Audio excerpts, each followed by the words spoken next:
j'espère que vous allez bien. Moi, je vais bien par la grâce de Dieu. On se retrouve aujourd'hui pour une nouvelle histoire. J'espère que je vous ai manqué. Donc, voilà, l'histoire, c'est plus ou moins mon histoire. Et je partage ça avec une amie. Paix à son âme parce qu'elle est décédée. On va dire que ma pote en question s'appelait Julia. Je n'ai pas envie de donner son véritable prénom, sinon après je vais commencer à pleurer. Donc voilà. Julia et moi, comme toute autre jeune fille, quand on prend nos vacances, par exemple au lycée, donc on prend les vacances, on cherche des petits jobs de vacances pour pouvoir avoir un peu de sous, pour renouveler notre garde-robe, histoire de se faire plaisir aussi en même temps, hein, vous voyez. On décide d'acheter le Zoom Hebdo parce que c'est un journal voilà, dans lequel on trouve des petites bricoles par-ci par-là. À l'intérieur, par chance, on trouve effectivement deux jobs qui nous conviennent parfaitement. Il y avait un où il fallait être nounou, logé, nourri, et l'autre c'était vendeuse dans une pâtisserie. Julia a opté pour nounou, logé, nourri, et moi pour vendeuse dans une pâtisserie. Voilà. L'avantage aussi, c'était que c'était dans le même quartier, c'était à lui en fait. Donc l'endroit où elle devait être nounou, bah, c'était pas loin dans le même quartier, de là où moi je devais vendre mes pâtisseries. Donc on avait plus ou moins l'occasion de nous voir, surtout les week-ends. Parce que dans le contrat de Julia, il était dit qu'elle rentrait chez elle le vendredi soir et elle revenait le dimanche soir. Parce qu'elle travaillait du lundi au vendredi. Voilà. Bah, Julia se rend sur son lieu de travail, ça se passe bien. C'est un petit garçon qu'elle doit garder. Bon, ce qui m'a impressionné, c'est parce que son salaire était énorme. Un seul enfant. Bon, après, on a plus ou moins essayé de comprendre pourquoi son salaire était aussi grand, parce qu'après, on se rend compte que le petit était handicapé, il marchait pas, il parlait pas, mais il entendait par contre. Bon, peut-être c'est à cause de ça, parce que Julia, elle faisait tout pour lui, elle prenait soin de lui, elle le lavait, elle lui donnait à manger, elle faisait la lessive du petit, elle rangeait sa chambre et tout. Mais elle se plaignait de quelque chose d'assez étrange. Elle disait que quand elle quittait le vendredi pour rentrer le dimanche soir, la chambre du petit était extrêmement sale. Quelqu'un qui ne bouge pas vraiment. Même quand il passe, c'est-à-dire Julia et le petit passaient les journées, c'est-à-dire de lundi au vendredi, bah, il faisait pas grand-chose en fait. Donc le week-end, qu'est-ce qu'il fait? Est-ce qu'il se défoule? Et ce qui était encore plus étrange, c'était que dans la chambre du petit garçon, il y avait, bon, déjà, il y avait une très longue et grosse bassine. Il y avait des trucs gluants en fait. Sérieux. Des trucs gluants au mur, au sol. Et il y avait assez dans la bassine en fait. Julia disait que c'était trop dégueulasse, mais qu'il fallait qu'elle nettoie sans poser de questions. Quand elle me l'avait dit, j'ai dit, ah, man, c'est des trucs gluants quoi. Le petit là, qu'est-ce qu'il fait? Je sais pas, il joue avec sa salive. Elle dit ouais, j'ai l'impression, mais c'est trop en fait. Il est malade au point où il a un problème de salive. C'était vraiment gluant sale. Voilà qu'un jour, la fin du mois arrive. La patronne de Julia lui remet son petit salaire. C'était un vendredi, donc elle devait rentrer chez elle après prendre son salaire. Elle a pris son gain, elle a rangé ses affaires et tout, et puis voilà, elle est partie. Après avoir pris soin de le petit garçon. Soin du petit garçon et tout, et puis voilà, elle a pris ses affaires, elle est partie passer le week-end. Mais elle est arrivée à la maison, elle se rend compte qu'elle a oublié l'enveloppe d'argent. Vu qu'elle ne peut pas revenir le vendredi soir parce que voilà, il se faisait tard en fait. Donc elle est repartie le samedi en après-midi. Ça commence dans les choses que Dieu fait. Le samedi, elle vient et tout, elle improvise et tout. Par chance, le portail est ouvert. Je sais pas où le gardien était, parce qu'il était allé se soulager, quelque chose de ce genre.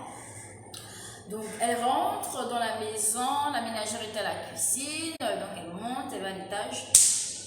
Parce qu'elle dormait pas loin, juste à côté de la chambre du petit garçon en fait. Je sais pas si vous voyez.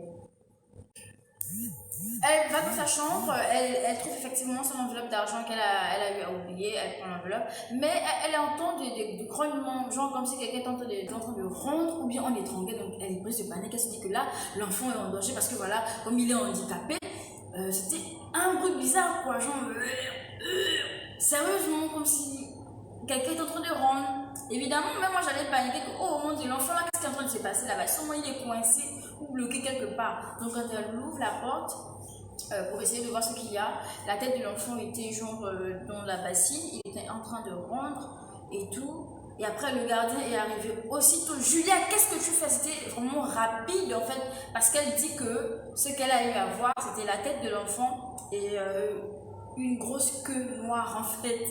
C'était tellement rapide que quand le gardien est arrivé pour parler, elle est tombée, prise de panique. Il est venu, il n'a pas cherché à comprendre, il a tiré, il a refermé la porte de la chambre du petit garçon, il a tiré Julia dehors, il a dit, bah, ne reviens plus jamais. Je vous assure qu'elle n'a même pas eu le temps de prendre ses affaires. Elle est partie, elle est directement venue me retrouver au restaurant où j'étais, paniquée, les cheveux vraiment en pétard. Ça se voyait que la meuf, elle avait un sérieux problème. J'ai dû dire au patron que pardon, c'est ma soeur, ça va pas et tout. Il m'a dit ok, vas-y, tellement son état était bizarre. Ça m'a attiré l'attention des personnes qui étaient dans la pâtisserie et tout. Julia, qu'est-ce qu'il y a? Julia ne parlait plus. Je vous promets qu'elle ne parlait plus. J'ai seulement pris mes affaires, j'ai pris une course pour arriver au quartier parce que voilà, on vit dans le même quartier également. On est arrivé à la maison, je suis allée chez ses parents. La maman de Julia était vraiment perturbée. Qu'est-ce qui s'est passé, Tina? Bon, Tina, c'est mon petit nom de la maison. Tina, qu'est-ce qui s'est passé? Pourquoi ta soeur? Je dis, ah maman, moi je ne sais pas. Julia est venue me retrouver comme ça où tu me vois, moi-même, je tremble. Dans le taxi, je ne faisais que poser des questions. Elle ne faisait que trembler et pleurer. La bouche, les mots ne sortent pas. La mère a pris des trucs, je sais pas, elle a pris des œufs crus, elle a cassé les œufs, elle lui a donné, elle a bu. Julia a essayé de se calmer, de se poser, de se calmer. Je vous assure que ça a vraiment pris du temps parce que en après-midi, peut-être vers 15h par là, que le problème s'est passé.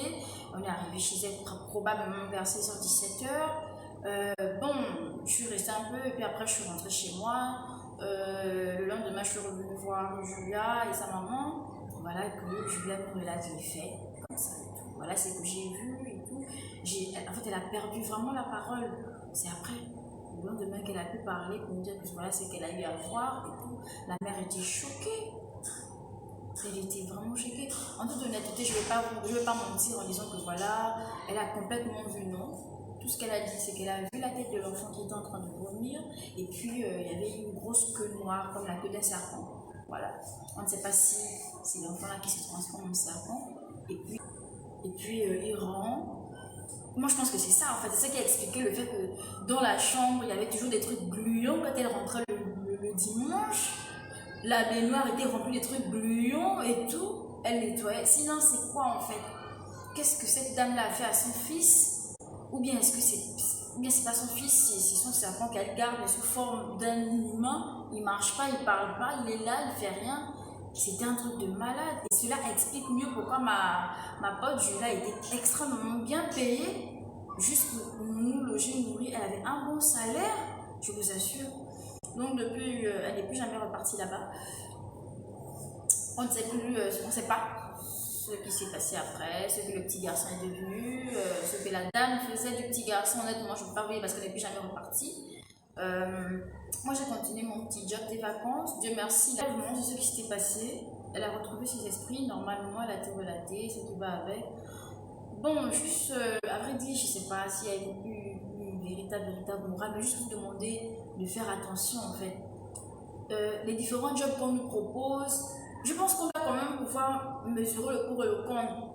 Voilà, on ne peut pas te dire que tu vas par exemple être une ménagère, tu vas juste venir nettoyer un petit salon et puis tu es payé à 400 000 par exemple. Il y a un truc qui ne va pas. Juste pour nettoyer un petit salon, tu me payes à 400 000, qu'est-ce qu'il y a?